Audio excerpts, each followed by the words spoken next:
causeway just near my place. The aftermath. The water's obviously gone down. It was right up in here.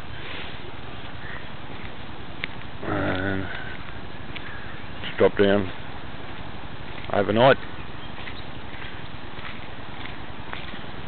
This is the one that runs behind my place. Fucking muddy as shit. There's a road under here somewhere.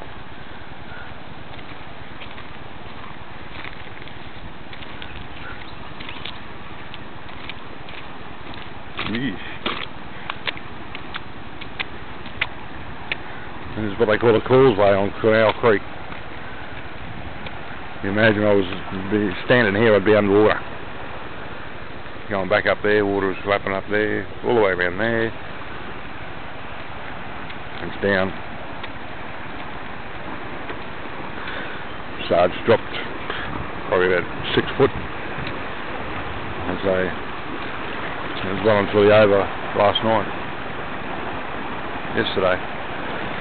There's the one that fills my billabong.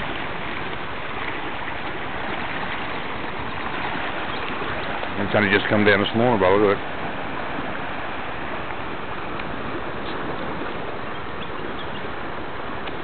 If you get caught in that current,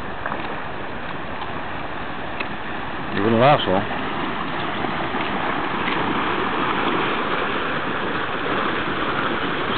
Good to see the water though.